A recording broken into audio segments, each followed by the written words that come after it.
guys, it's your girl Laisha, aka Geek XX Chic, and we are back with another episode of My Hero Academia. We are now on the episode that is called Butterfly Effect. So the last episode we had the showdown in front of the hospital, all of the heteromorphs basically going up against each other and using their anger over their years of mistreatment to fuel their rage to attack the hospital, even though it had nothing to do with why they were at the hospital. And then we see that, oh gosh, what's his name? The Toad guy.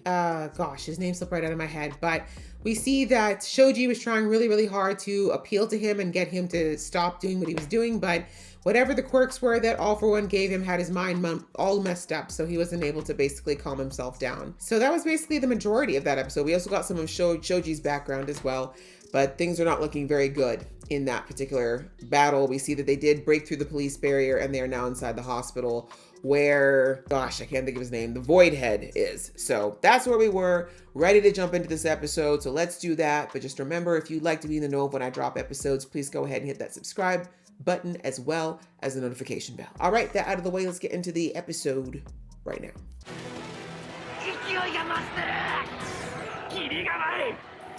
15K is a lot.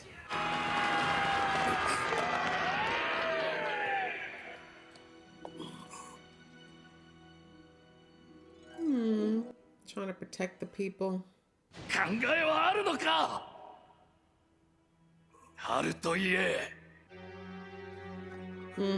Go hit the doctors, badass.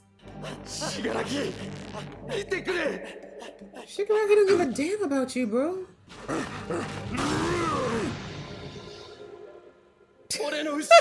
This juxtaposition. Spinner.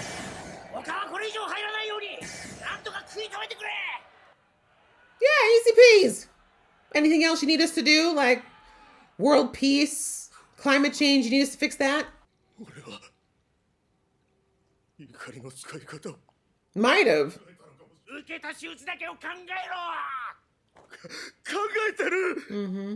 And that's why I don't do it to somebody else. It's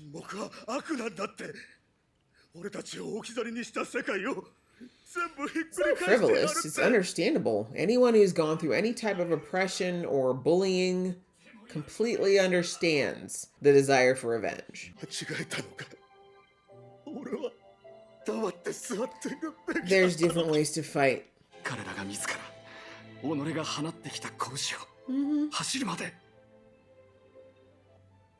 The same way y'all feel bad about what you almost did to those doctors, that's what happens when you actually like turn away, which I know is not easy. That's hard, but that's the change that actually lasts.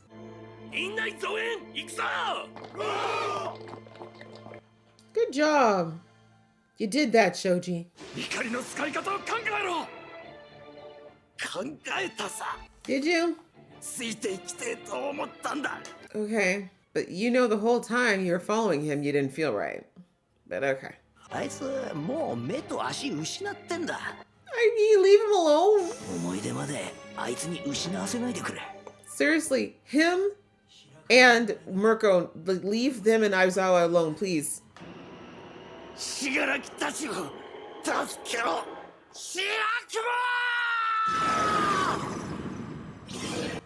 too late. Kinda new. We're in the last days, man. Everything's got to go completely to crap.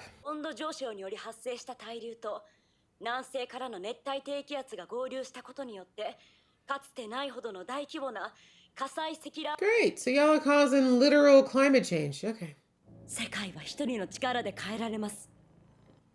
Damn, that's a hell of a weather. Oh.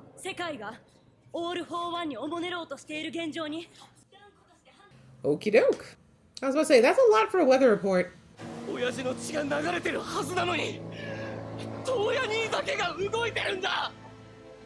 Because he's made of hatred?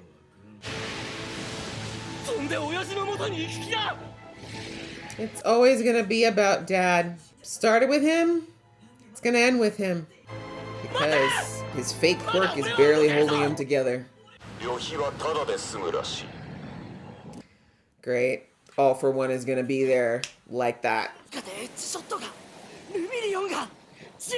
not going to be enough now that that damn warp head is back. Oh well. Y'all really should have moved him. You think the first thing you should have done is get rid of him. But again, I guess you have no choice. So over All for One speeches.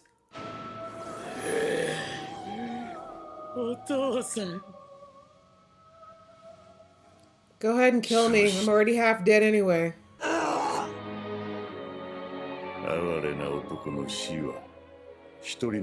she took the blood, right? That's Toga? How? Respectfully. How?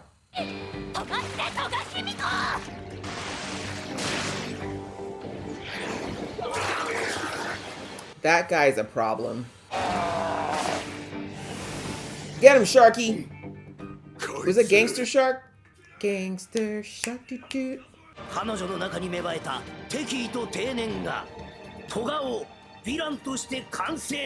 Amy turned. She's been that way for a minute, y'all. Oh,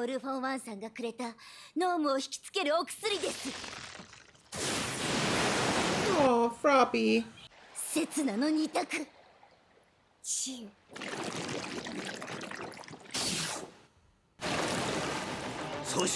Sorry, y'all.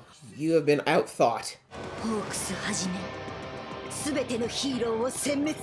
Valid. Valid. She don't care. And besides, she's in love with your boyfriend, so.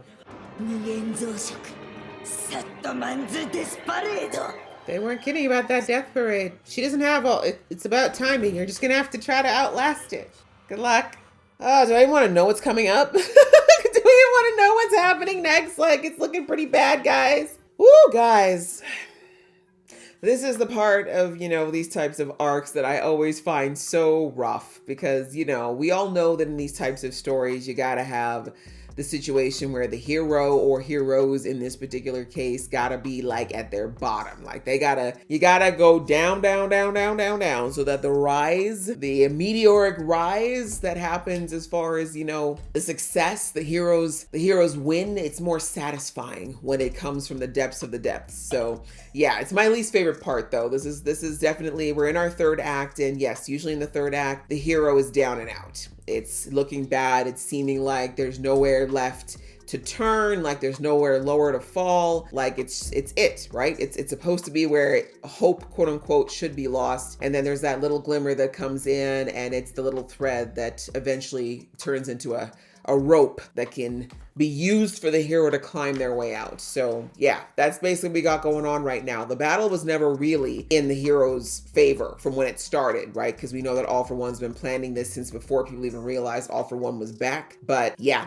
they were trying. They kind of got a little bit of push, a little bit of leverage in the first few episodes there, but with Toya not actually being out, with Kiriguri, aka, Mr. Voidhead being back in the fight now and completely under the control of All for One. And now also with this infinite man thing that's going on with Toga, it's just a lot. It's a lot. We are not in a good place overall here because we already were low on heroes. Look how many heroes quit before any of this even started. And now we're seeing that the allies, potentially like the US and things like that, they're all deciding that they don't want to be part of this, that they're just like, if we are nice to All for One, will they leave us alone? Right? There's a lot going on there, but as I said, that's the way it goes in these types of shows, right? We're in that critical part of the third act where everything's got to look like it's done, where all the plans seem like they failed. Bakugo pretty much down for the count right now. And we see that everyone, as, what's his name? Oh, wow. Why can't I think of his name right now? Shoto was saying, everyone's at their limit. Everyone has gotten either seriously injured. They've used their biggest power that their quirk can create at this point. They've all pushed themselves past what they thought they were capable of, and there's still more, right? They still haven't even cracked the surface. And All for One, of course, has so many contingency plans set up that that's really what's kicking their butts. But as I said, in the end, somehow, some way, I got faith, right? Because the real, I mean, there's a bunch of heroes doing a lot of work right now, but we all know that's going to always come down to Midoriya, right? He has got the trump card, the ultimate trump card that All for One did not account for, which is the fact that all of these quirks for the first time ever have harmoniously come into, what do you even call it? They've harmoniously worked together now inside of Midoriya, and that he completed the merging of all of these quirks. Because even with All for One, he doesn't really have a merging of his quirks. We saw that when Stars and Stripe sent her consciousness into his quirks, like it was beating up the other quirks started rebelling. So there isn't a harmony there. All for One basically has them enslaved and he forces them, but that's why he can't use too many, and why there's like an issue with like not being able to use certain ones at the same time. Like the point is they're not in harmony. Whereas with One for All, they've merged. And now we heard in last episode we heard them say that because Midoriya is the final missing piece, almost like the emulsifier that makes them all finally mixed together properly, their quirks have even actually expanded and gotten better than what they were when they were singularly being used in their original quirk holders. So as I said, Midoriya is the key. We know that, right? It's been built up since season 1 that he will be the key. We just got to figure out what he's got to do to finally access it. And I think it's going to be when it's at that critical mass point of where everything is literally going to be over if he doesn't figure it out, that he's going to figure it out. And I'm looking forward to it. I know it's going to be glorious and also sad at the same time, but I'm ready for it because I hate this part. Like I said, I hate this part where everything sucks, but it's really good. The animation and the way that they're doing this is crazy. Like it's really, really going off and I'm enjoying it a lot. So I enjoyed this, guys. I hope you guys enjoyed watching along with me. If you did, please show some love and I will see you in the next one.